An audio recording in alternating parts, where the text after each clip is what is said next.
नमस्कार. संवादिनी संगीत विद्यालयातर्फे ओंकार साधना आज हे जे शिबिर झालं 28 डिसेंबर 2024 रोजी कर्जतला जे झालं अतिशय सुंदर झालं, यात प्रश्नच नाही.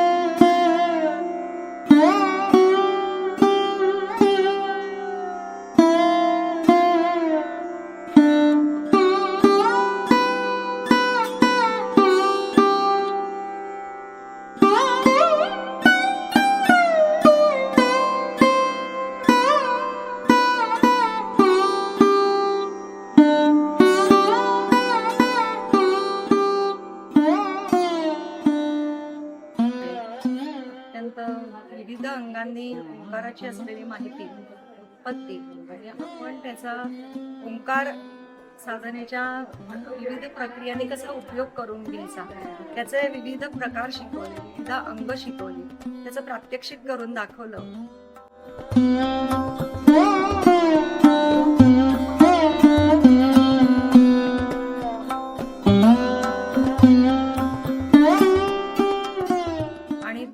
शेवटी दुसऱ्या सत्रामध्ये चक्र बीजाक्षर मंत्र हे वेगवेगळे सांगून त्या चक्र बीजाक्षरांचा कसा उपयोग करून आपण आपल्या दैनंदिन जीवनामध्ये त्याचा वापर करून आपली आत्मोन्नती कशी करू शकतो याबद्दलचं खूप छान सुंदर विवेचन अक्षय वर्धावे यांच्याकडून मिळालं.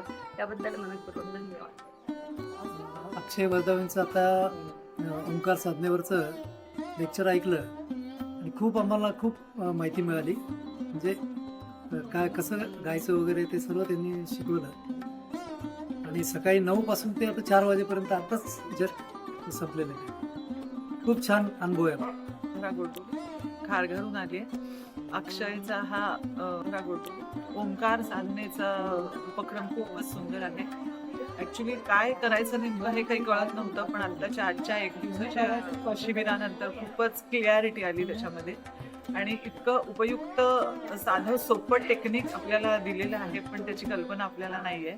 आणि ह्या टेक्निकचा साध्या सुद्धा उपयोग आपण किती करून घ्यायचा हे आपल्यावर अवलंबून आहे. खरं तर खूप साधं टेक्निक आहे आणि सगळ्यांनी ह्याचा अनुभव घ्यावा आणि आपल्या प्रत्यक्ष आयुष्यात त्याचा उपयोग करावा असं मला मनापासून वाटतं. आज अक्षय वर्धावेचा ओंकाराचं वर्कशॉप अटेंड केलं आणि त्यांनी इतक्या छान पद्धतीने छान आपल्या रोजच्या व्यवहारातली छोटी छोटी उदाहरणं देऊन इतकं सुंदर पटवून सांगितलं ओंकाराचं महत्त्व आणि ओंकाराचे प्रकार, आणि ते केल्यावर एवढं रिलॅक्स्ड वाटलं, खूप छान वाटलं. आणि प्रत्येकाने हे वर्कशॉप एकदा तरी अटेंड करावं असं मला वाटतं.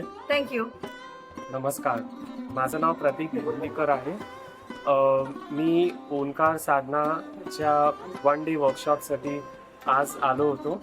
मी फुल लाईफ ॲक्च्युली ओम्स बोलत आहे, पण मी अशा परफेक्ट पद्धतीने मला कधी माहिती नव्हतं कसं बोलायचं. आणि आज मला इतकं बरं वाटलं आणि मला वाटतं खूप चांगलं होईल त्याच्याने. Thank you so much. मी साहिल गोडबोले, अक्षय वर्धावेचा क्लासमेट आहे. And I got to know की त्याच्या रेफरन्सने की ओंकार साधना पण एक विषय असा एक आहे, मेडिटेशनचा पार्ट आहे.